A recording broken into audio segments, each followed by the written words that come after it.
Benção, que bom que você está aqui e eu espero que você fique até o fim, não é? Fique até o fim. Não é apenas uma palavrinha de saudação, é uma palavra que nós temos meditado nela e nós queremos que esta palavra inunde o seu coração para a glória do Senhor. Estamos meditando na carta de Paulo aos Coríntios. Temos caminhado versículo por versículo, vamos lendo e vamos deixando o texto falar. Nós temos entrado agora no problema da igreja de Corinto, que era o problema de coisas sacrificadas a ídolos. Isto é possível, posso participar, comer comidas sacrificadas a ídolos? Mas em tudo quanto é coisa, tem tantas pessoas que consagram ou fazem a tantas outras coisas, então eu não vou comer nada. O que é para eu fazer e o que eu posso fazer? E Paulo, ao discutir esse assunto, Paulo discute sobre dois parâmetros. Qual é o parâmetro? O parâmetro da sabedoria. Todos nós somos senhores do saber. E o padrão do amor. A gente discute esse assunto, e qualquer assunto na palavra de Deus, qualquer doutrina dessas que o Senhor vai nos colocando, sobre dois padrões. O padrão da sabedoria e o padrão do amor. E aí Paulo vai dizer, a sabedoria, ela ensoberbece. A sabedoria, cuidado quando você está apegado apenas às coisas. Não, mas eu sei. Não, mas isso é comigo, eu sei. Eu sei como fazer. Eu sei como pensar, eu sei como agir, eu sei como responder. Não, eu sou o Senhor do saber. Aí Paulo vai dizer, legal, sabedoria. Nós pregamos sabedoria. Sabedoria que vem de Deus. Nós não estamos aqui defendendo a ignorância, pelo contrário, nós estamos defendendo o conhecimento e a sabedoria que vem do alto, que vem de Deus. Mas quando as pessoas começam a achar que elas sabem muito, Paulo vai dizer que ainda não, se alguém julga, versículo 2 do capítulo 8, se alguém julga saber alguma coisa, com efeito, não aprendeu ainda como convém saber. Então Paulo está dizendo, olha, que bom que você sabe, mas é preciso que você e eu aprendamos a como convém, como usar a sabedoria e como agir. E aí Paulo coloca isso no contraponto do amor, porque a sabedoria, ela ensoberbece. E você sabe que Deus resiste aos soberbos e dá graça aos humildes. E aí Paulo coloca no contraponto do amor. E aí ele diz assim, ó, mas o amor, ele constrói. O amor edifica. Então ele vai tratar esse assunto a partir desses dois parâmetros. Porque você tinha na igreja de Coríntios gente que sabia muito. E porque sabia muito, considerava os outros bobinhos, ignorantes, uns atropelos. E esse ensoberbecimento ultrapassava e destruía, rompia o elo de amor, o elo de comunhão, de fraternidade, de família, né, de igreja, de corpo de Cristo. Né? Então, eram uns sentindo-se melhores, maiores, mais espertos, mais isso e aquilo outro, e desprezando o irmãozinho. E aí Paulo vê nesse problema das coisas sacrificadas a ídolo, um problema maior. Porque aqui no capítulo 8, as coisas sacrificadas a ídolo, ele vai dizer assim, olha, gente, nós sabemos que o ídolo em si mesmo, o ídolo não é nada. O ídolo não é nada. Aquela imagem qualquer que seja, de boi, de café, de mulher, de homem, de gesso, de madeira, de ouro, de prata, aquela escultura qualquer, aquilo, ó, não anda, não pisca, não respira, não cheira, não nada, não responde, não fala, não vê. O ídolo em si nada é. O ídolo em si nada é. Mas o irmãozinho, quando sabe disso e desconsidera o outro, aí nós temos a ação eu diria, das trevas. Aí nós temos a ação do maligno rompendo e destruindo e assim por diante. Também nós vimos que no capítulo 10, Paulo vai retomar essa história E ele vai dizer, olha gente, vocês devem fugir da idolatria. Tudo que tem menção, está apegado, tem qualquer ligação com ídolos, com idolatria, você crente, você foge. Por quê? Porque o ídolo em si nada é, ele já falou. Mas o que é que está por trás da idolatria? O que é que está por trás? Aí sim você tem que pensar. Porque a idolatria é a maior das porcarias que o homem pode inventar. A idolatria é aquele pecado que afronta profundamente a Deus, porque ele pega e vai dar ao Deus Todo-Poderoso, Criador dos céus e da terra, ao vento poderoso, ao ser intangível e amoroso, profundo, maior do que tudo, vai fazer desse Deus a semelhança de aves, quadrúpedes e assim por diante. É quem derrama ouro e de repente sai um bezerro. E aí o nosso Deus é um bezerro. Pô, coitadinho dos bezerrinhos, né? Os bezerrinhos devem ter pensado, meu Deus, desculpa aí, Senhor, o Senhor ser comparado a mim. Imagina, o Deus todo criador ser comparado à imagem de um homem. Meu Deus, que vergonha, porque nós somos essa coisinha, ó vermezinho de Jacó. Não é? Como é que pode isso? E quando alguém, ao fazer um ídolo, ou uma imagem, ou uma entidade qualquer, e dá a ele culto, serviço, adoração, ele está tirando o louvor, o culto, a adoração daquele que é, daquele que merece, daquele que é único, o único Deus. Não há outro Deus. Mas o que as pessoas fazem, o que os seres humanos fazem. Paulo, Romanos, no capítulo 1, 18, ele vai tratar disso. Eles, inculcando-se por sábios, tornaram-se loucos e mudaram a verdade de Deus em mentira. E vão fazer de Deus o invisível a semelhança de imagens. E vão adorar e vão servir a criatura em lugar do Criador, o qual é bendito para sempre. Então, quando alguém serve a qualquer outra coisa, adora a qualquer outra coisa, além do Criador, isso é idolatria. Ah, pastor, mas eu não adoro, eu venero e sirvo. Venero e sou obediente. Venero, mas não há adoração. Tá bom, mas a Bíblia não fala só de adoração, fala de servir. Quando a gente tem que servir a Deus, quando a gente deve servir ao Senhor. E quando eu coloco qualquer outra coisa na minha prioridade, quando eu coloco qualquer coisa no lugar de Deus, isso é idolatria. Não é à toa que a Bíblia diz que idolatria pode ser avareza, isto é, o amor ao dinheiro. O dinheiro passa a ser o senhor de nós, o senhor das nossas intenções. Né? Eu quero ficar rico. Cuidado com as ciladas que vão te armar. Quem é que governa a sua vida? É a minha vida, porque eu tenho dinheiro, eu vou lá e pago, resolvo, eu compro, eu isso, aquilo, outro. Cuidado. Qual é a prioridade da sua vida? Ah, não posso viver, eu preciso do dinheirinho, eu faço qualquer coisa por um dinheirinho, e aí eu corro, labuto para Deus, e nem para, nem ora, nem entende que o Senhor, o nosso Deus, o Criador, Ele trabalha para aqueles que nele esperam. Então, quando você tira Deus do lugar e coloca qualquer outra coisa, não é à toa que Jesus vai dizer, quem ama pai, mãe, marido, esposa, filhos, mais do que a mim, não é digno de mim.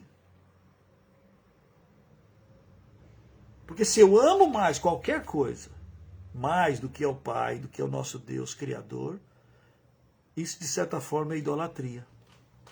Eu tiro Deus da primazia, do primeiro lugar, e coloco outrem. Às vezes a mim mesmo. Eu me basto. E aí, o que está por trás disso tudo, capítulo 10, versículo de número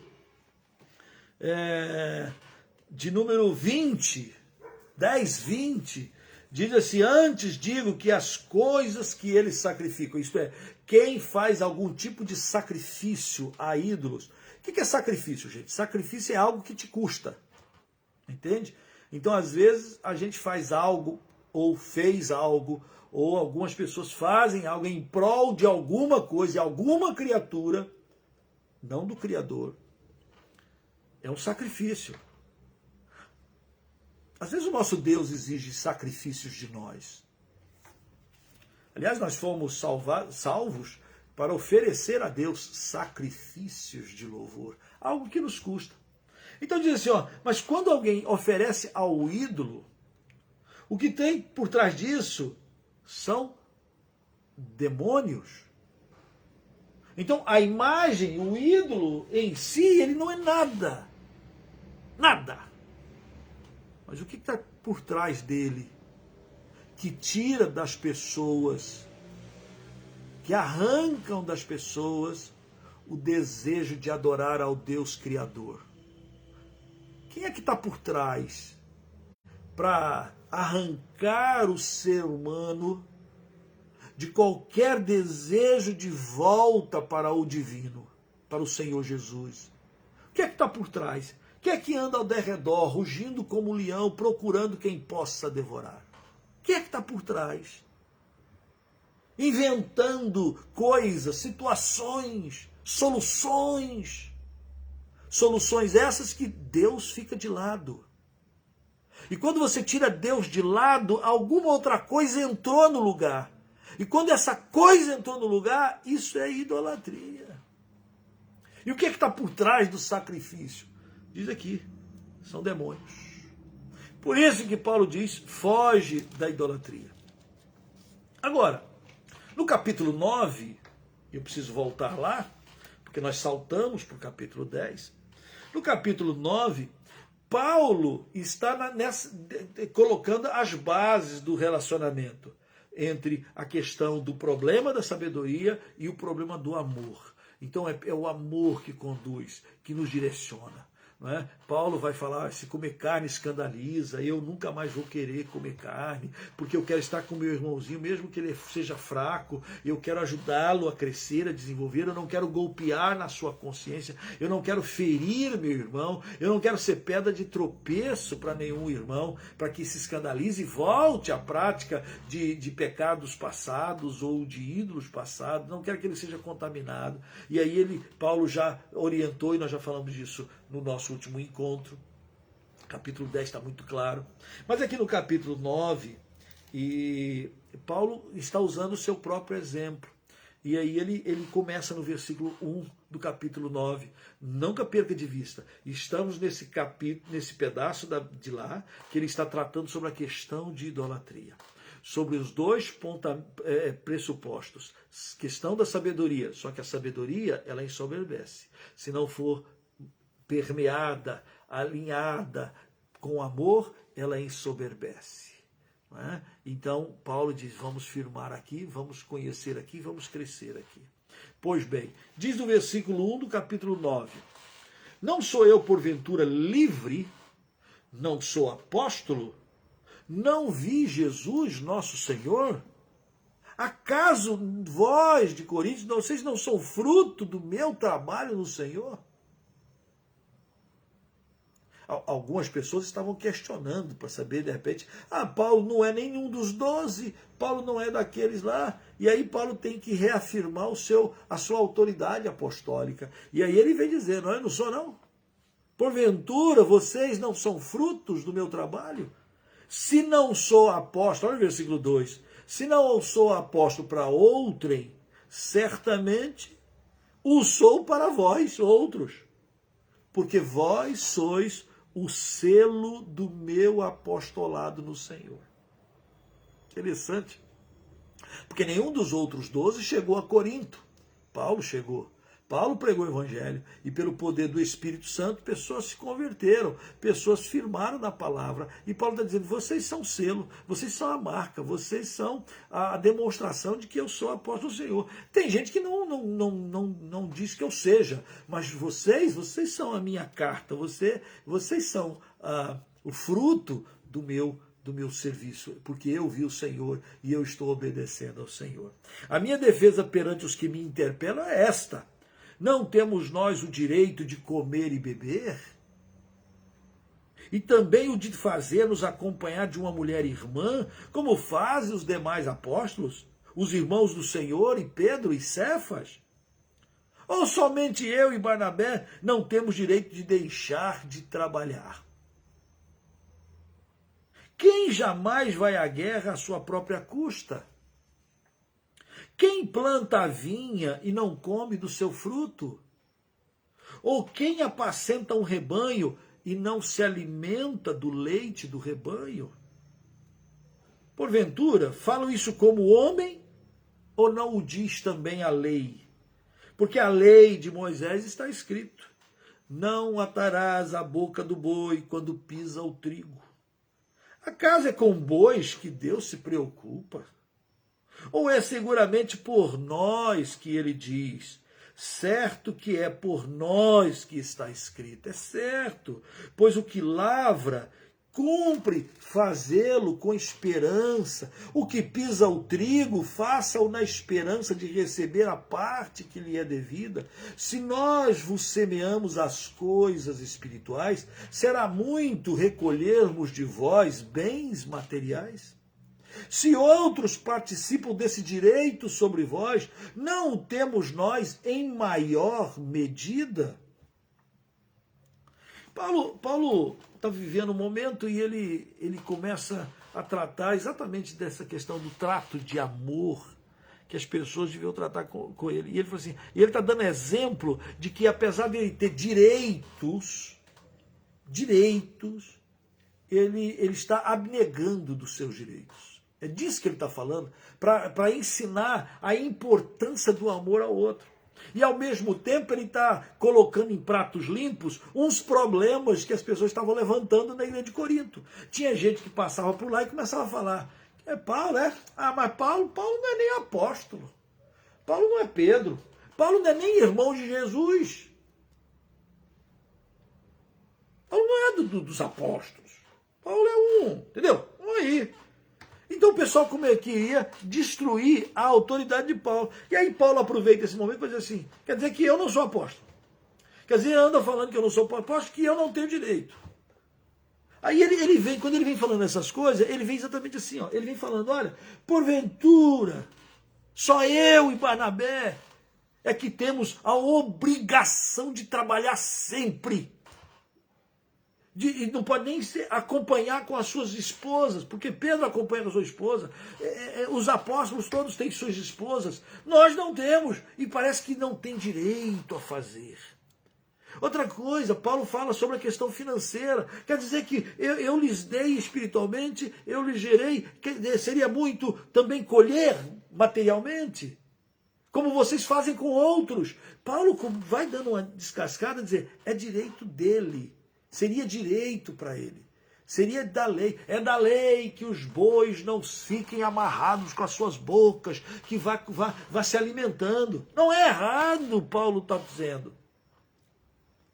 No entanto, Paulo vai dizer, e aí é a coisa mais forte, é que no versículo 12 ele diz lá, se outros participam disso sobre vós, não temos nós em maior medida, porque afinal vocês só são crentes porque nós chegamos aqui e pregamos a Jesus. Entretanto, a palavra forte aqui nesse texto todo, quando Paulo está lutando e brigando pelos seus direitos, e aí tem muita gente que usa esse texto para dizer, tá vendo aqui? Vocês têm que pagar o meu sustento, o meu salário, tem que ganhar muito, porque eu dei coisas espirituais, e então é justo que eu usufrua, não sei o que lá. Paulo está falando essas coisas como direito, mas Paulo não está falando isso a não ser para demonstrar. Versículo 12, a palavrinha entretanto. Entretanto, não usamos desse direito, antes suportamos tudo para não criarmos qualquer obstáculo ao Evangelho de Cristo.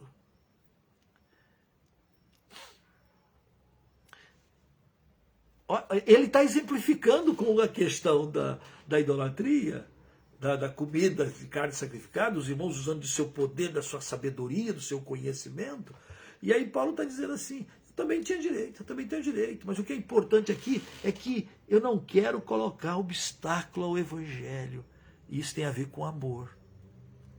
Eu tenho direitos, mas eu abnego dos meus direitos. Eu deveria ser honrado e louvado por vocês, mas se eu não for... Olha o versículo 13. Não sabeis vós que os que prestam serviços sagrados no próprio templo se alimentam do próprio templo? E quem serve o altar, do altar tira o seu sustento? Estou falando no Antigo Testamento. Assim ordenou também o Senhor aos que pregam o Evangelho, que vivam do Evangelho. Eu, porém, não me tenho servido de nenhuma dessas coisas. E não escrevo isto para que assim se faça comigo, porque melhor me fora morrer, antes que alguém me anule essa glória.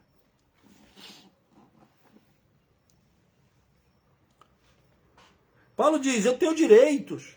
A igreja não reconhece o direito. A igreja estava questionando a autoridade de Paulo. E Paulo diz assim, outros têm, outros falam de vocês. E agora, eu quero dizer que eu também tenho esse direito, em muito maior medida. Entretanto, não é a coisa que eu estou querendo. Eu, porém, não tenho servido de nenhuma dessas coisas que eu tenho direito. Que diferença de ministério, de trabalho missionário, apostólico.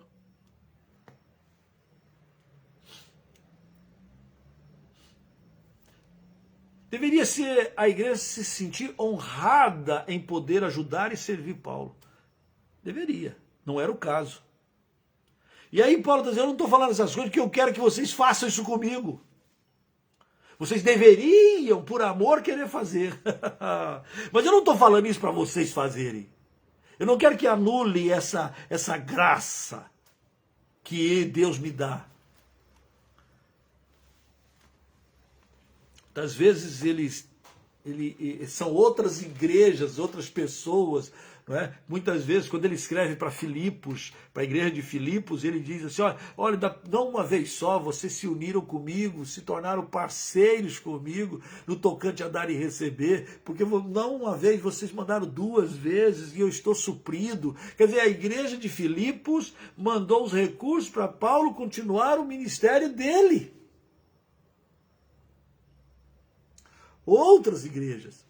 A igreja de Corinto está questionando a autoridade do apóstolo. E Paulo está dizendo, eu estou dizendo essas coisas porque eu não quero anular a graça. E eu quero servir de modelo. Não é a sabedoria, é amor. Olha como é que ele faz. Olha só, versículo 16, grife isso na sua Bíblia. Se anuncio o evangelho, não tenho de que me gloriar. Pois sobre mim pesa essa obrigação, porque ai de mim se não pregar o evangelho. Você, crente, não é só sobre Paulo que pesa essa responsabilidade, pesa sobre mim. Se eu anuncio as boas novas, Se eu evangelizo, se eu dou testemunho, aliás, Atos 1:8 diz assim, ó, mas descerá sobre vós o Espírito Santo, ser-me-eis testemunhas, tanto em Jerusalém, Judéia e Samaria. Você que é crente, você foi chamado para dar testemunho. O que é ter testemunho? É dizer que Jesus está vivo, que trata com você, falou com você, te ensina.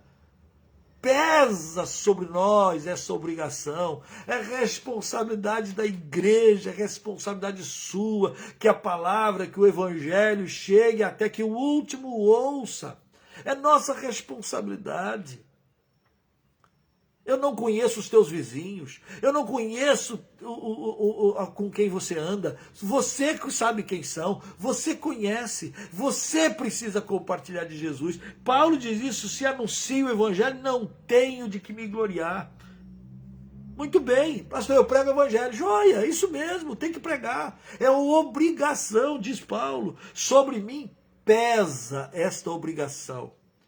Porque ai de mim se não pregar o evangelho. Agora o versículo 17 diz, se o faço de livre vontade, tenho galardão. Mas se constrangido, é então a responsabilidade de dispenseiro que me está confiada. Em outras palavras, Paulo, mas não é só sobre Paulo. Paulo está dizendo, eu não tenho escolha, pesa sobre mim, eu tenho que pregar. Se eu faço livremente, de boa vontade, se eu evangelizo, se eu dou bom testemunho, se eu faço sem ninguém ficar me empurrando, Paulo diz, eu tenho galardão, eu recebo galardão.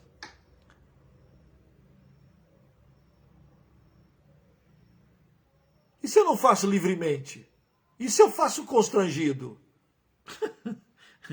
É a responsabilidade de dispenseiro. Você tem que fazer. Paulo não tem escolha, ele tem que pregar. Eu também não tenho escolha. Você também não tem escolha. E às vezes nós ficamos naquele patamar da sabedoria. Nós sabemos que temos que fazer. Sabemos que o evangelho, sabemos do poder, sabemos, mas não amamos. Não nos colocamos na liberdade de servir com alegria. Qual foi a última vez, querido irmão, querida irmã, que você compartilhou de Jesus livremente? A boca fala o que o coração está cheio. Não é assim que a gente diz? É assim que a palavra diz. Então a boca fala, mas de repente a gente está cheio de quê? Porque se a gente está cheio de Jesus, está cheio da sua graça, está cheio do seu poder, a Bíblia diz que a boca vai falar. Então a pergunta é, nós estamos cheios do Espírito? Nós estamos cheios de amor para com o Senhor? Nós estamos fazendo isso livremente? Se nós não amamos tanto a nosso Senhor, se nós não estamos obedientes a tanto a nosso Senhor, qual é o Senhor que nós estamos servindo? Eu tenho que fazer. Eu tenho que pregar.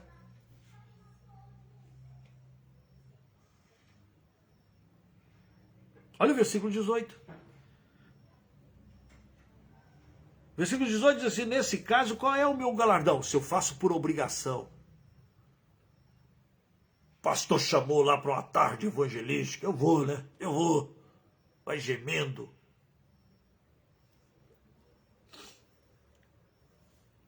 Qual é o meu galardão? É que evangelizando proponha de graça o evangelho para não me valer do direito que ele me dá. O evangelho, Paulo, pregador, lhe dá algum direito. E ele já mencionou alguns aqui, a versículos anteriores. Mas ele diz, eu prego de graça, porque é de graça que eu recebi. Porque sendo livre de todos, versículo 19, fiz-me escravo de todos, a fim de ganhar o maior número possível. Procedi para com judeus como judeu, a fim de ganhar os judeus. Para os que vivem no regime da lei, como se eu mesmo vivesse debaixo do regime da lei. Para ganhar os que vivem debaixo da lei, embora não esteja eu, debaixo da lei. Aos sem lei, aos gentios, como se eu mesmo fosse, não estando sem lei para com Deus, mas debaixo da lei de Cristo, para ganhar os que vivem fora do regime da lei. Fiz-me fraco para com os fracos, com o fim de ganhar os fracos. Fiz-me tudo para com todos, com o fim de, por todos os modos, salvar alguns. Tudo faço por causa do Evangelho, com o fim de me tornar cooperador com ele. Quando Paulo está dando o seu exemplo para aqueles irmãos que estavam se degladiando sobre questão de comida sacrificada, como, não como, e aí um se escandalizava, e um pisava no outro, um considerava o outro fraco e aquilo outro, e aí eles estavam machucando e sendo machucados na igreja. Paulo, ao colocar o seu exemplo aqui, diz assim, gente, são pessoas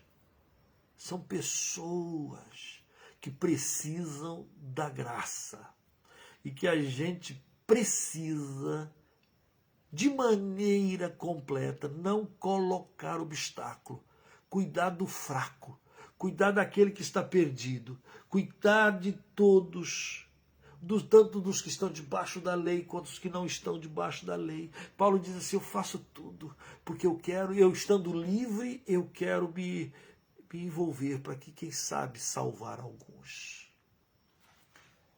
Interessante que em Romanos, Paulo vai dizer que ele gostaria até de ser anátema. Se fosse possível salvar do seu próprio povo, salvar os judeus que estavam se auto-excluindo, não querendo, até hoje a maioria não quer saber de Jesus, o Cristo. Eles esperam outro Messias. Paulo diz, se fosse possível, eu queria ser um anátema. Se eu, sendo maldito, eu ganhasse os meus irmãos para Jesus. Eu faço tudo. Porque sem o Evangelho, sem Jesus, nós não somos nada e não teremos nada. Esse mundo passa velozmente. Tragédias e mais tragédias estão acontecendo para tudo quanto é lugar. Vidas e mais vidas estão se perdendo. Muitas delas estão se perdendo sem Jesus. Muitas delas. E qual é o teu papel? Qual é a tua responsabilidade? Quem sabe você é um crente sentado na praça dando milho aos pombos. Talvez seja isso. Será que é só isso de vida que tem para você? Olha que diferença do apóstolo Paulo. Será que é só isso? Sabe muito, conhece muito, tem condições, tem recursos. Mas tudo que você vai levar desta vida, não leva da vida. Paulo vai dizer, eu vou repetir, tudo faço por causa do Evangelho. Fiz-me fraco para com os fracos, com o fim de ganhar os fracos. Fiz-me tudo para com todos, com o fim de algum modo, salvar alguns. Eu sou cooperador do Evangelho, quero cooperar. Porque sem o Evangelho é o poder de Deus para a salvação de todo aquele que nele crê. Sem o Evangelho, as boas novas de que o Rei veio, que Jesus veio, morreu naquela cruz para perdoar, para pagar o escrito de dívida, nós, a raça humana, seres humanos, estavam completamente escravizados e perdidos mas ele veio para que nós tivéssemos vida e vida em abundância. E agora é hora da gente arregaçar as mangas. É disso que Paulo está falando. E aqueles irmãos de Corinto estavam se degladiando, querendo um ser considerado mais importante, mais sábio, e ninguém se preocupado com o amor. Isto é, dar a si mesmo, se sacrificar em favor daqueles que não são. Paulo vai chamar de fracos. E ele diz assim, eu faço tudo para salvar alguns. O que eu tenho que fazer? Tudo. Porque eu quero ser cooperador. Preste bem atenção, porque agora do versículo 24 em diante, Paulo vai ser assim duro para mim. Não sabeis vós, falando para mim, para você, para os crentes de Corinto, vocês não sabem que os que correm no estádio, todos, na verdade, correm, mas um só leva o prêmio? Paulo está pensando nas Olimpíadas antigas e você pode pensar nas Olimpíadas modernas. Quem é que ganha medalha de ouro? Só um. Aí lá tem a medalhinha de prata e a medalhinha de bronze. E o resto, aquele monte de gente. Pensa na maratona. Um monte de gente correndo. Se prepararam, treinaram, se exauriram, se alimentaram, prepararam para aquilo e de repente todo mundo começa a correr. Mas só um leva a medalha.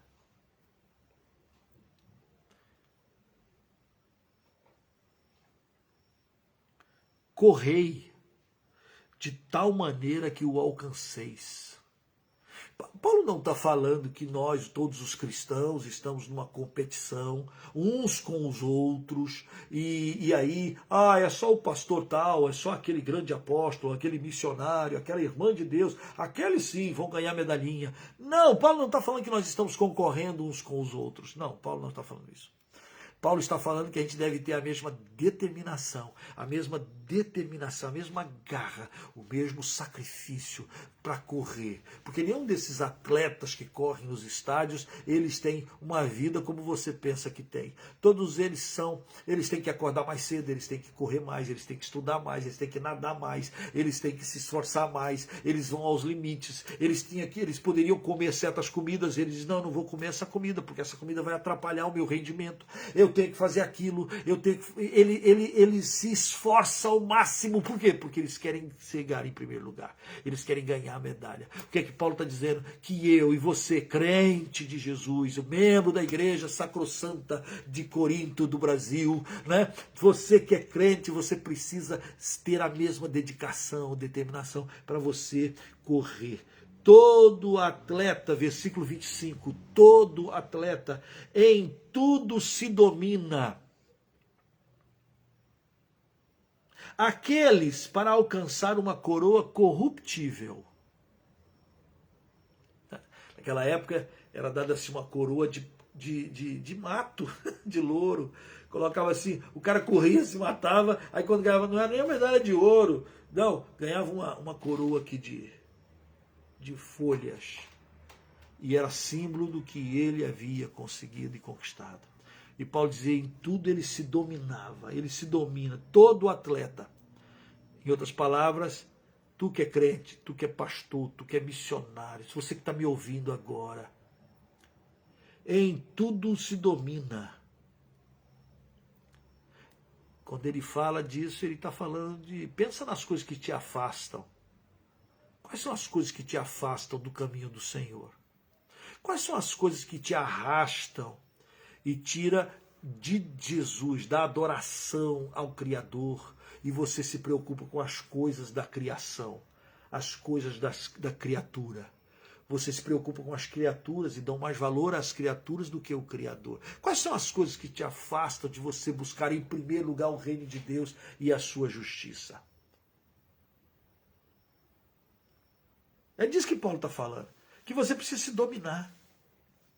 Isso aqui me parece muito bom, espiritualmente falando. Isso me parece muito bom. E aí você, mas isso, há caminhos que para o homem parecem ser bons, mas que no final deles são caminhos de morte. O que Paulo diz para você e para mim? Domine-se. Controle-se. Glória a Deus, um dos frutos do Espírito Santo é domínio próprio. Então, enchei-vos do Espírito Santo. O Espírito Santo vai te dar a capacidade de você se autodominar, autocontrolar. Eles correm e tudo se domina para ganhar algo que se corrompem. Nós, porém, uma coroa incorruptível. Aquilo que Deus tem preparado para aqueles que o amam, que amam a sua vinda, é coroa, é um prêmio que nunca se corromperá, que nunca vai perder o seu valor. Essa é a ideia. O Senhor tem preparado para nós. Nem olhos viram, nem ouvidos ouviram, nem jamais penetrou em coração humano o que Deus tem preparado para aqueles que o amam. Essa vida passa, se corrompe tudo. A vida vai.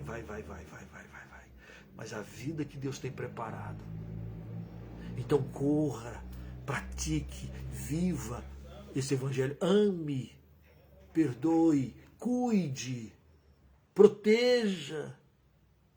Pregue o evangelho. Responsabilidade sua, responsabilidade minha.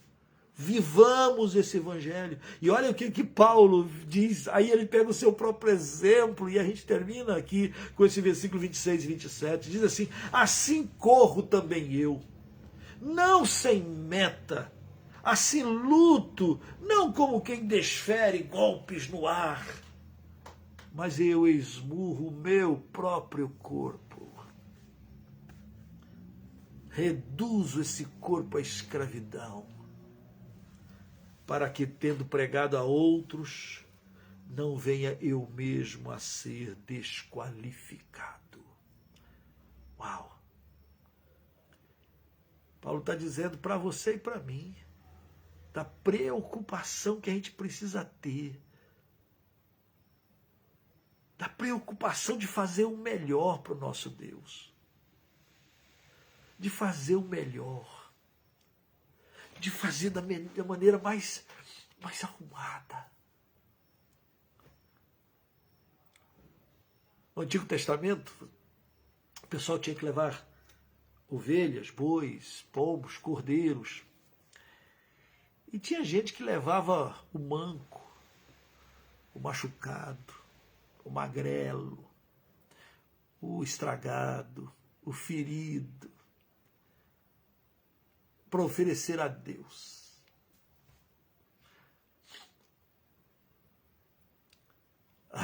Tantas vezes a palavra diz: vai e oferece para o governador essa porcaria aí.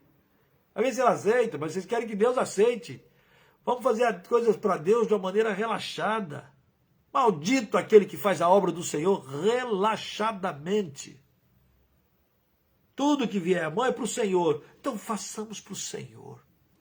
Façamos da melhor maneira. A vida que o Senhor tem dado, os recursos que o Senhor tem dado para você, a sabedoria que o Senhor tem dado para você, faça.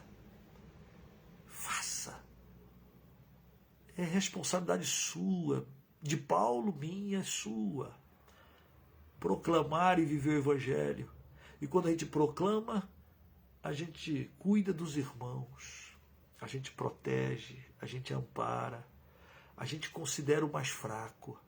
A gente não é soberbo, a gente não julga os outros, a gente faz o bem, a gente prega o evangelho, a gente vive o evangelho.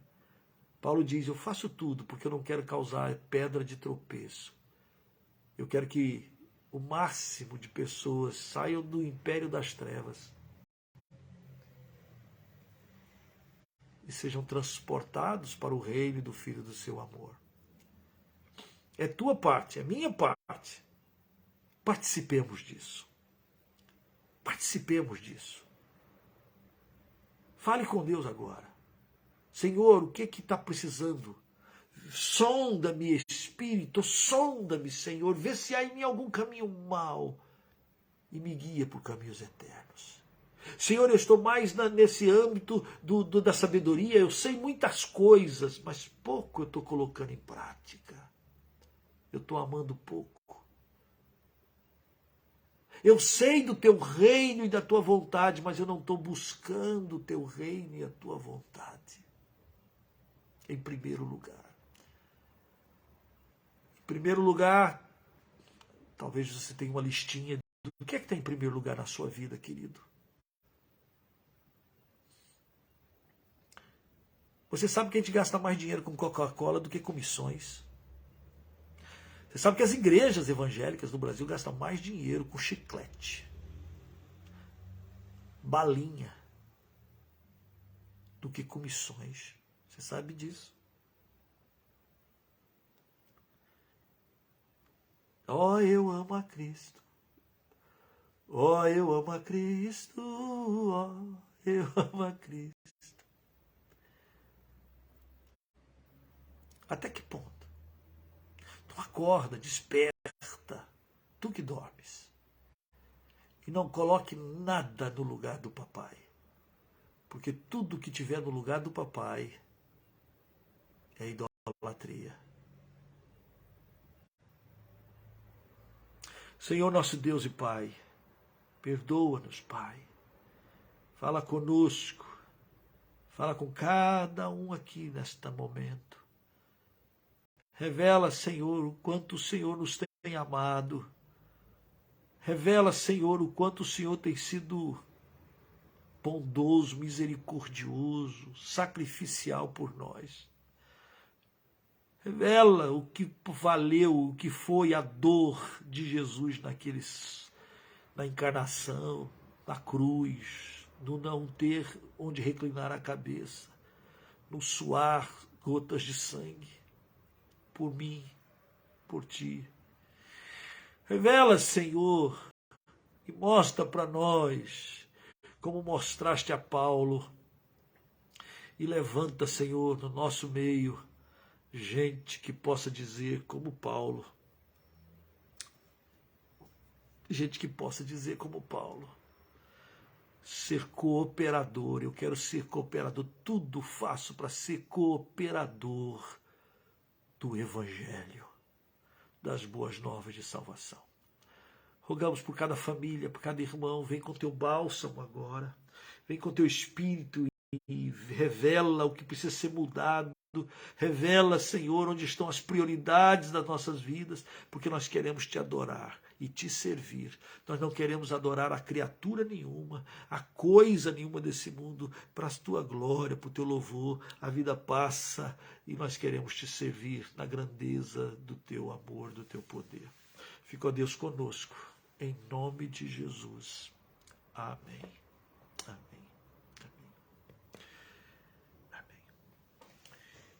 Uau! Que Deus te fortaleça, que Deus te abençoe, que você tenha o coração seu recheado com a doce paz do Senhor Jesus e que você, como Paulo, que nós possamos, como Paulo, dizer que nós somos cooperadores desse evangelho, que esse evangelho precisa chegar até os confins da terra, até que o último ouça, porque nós queremos estar para sempre com ele na sua glória. Que Deus te abençoe, que Deus te fortaleça. Quem sabe Deus vai revelando a você que o que mais você precisa fazer. Talvez segure a corda com força. Talvez dobrar seus joelhos mais. Talvez você mudar o rumo da sua vida e se tornar um apóstolo, um missionário, proclamador desse reino, porque isso pesa sobre você e sobre mim. Eu espero que pese. Eu espero que você sinta o peso da responsabilidade. Meu desejo, minha oração é que você sinta o peso das almas perdidas e que você queira fazer alguma coisa. Ore por nós. Ore por nós aqui em São Francisco. Ore pelos nossos missionários, pela missão Projeto Zero. Ore por aqueles que já estão no campo e por aqueles que o Senhor vai trazer. Ore por você. Deus te abençoe. Até a próxima quarta-feira. Um abraço. Beijo no coração.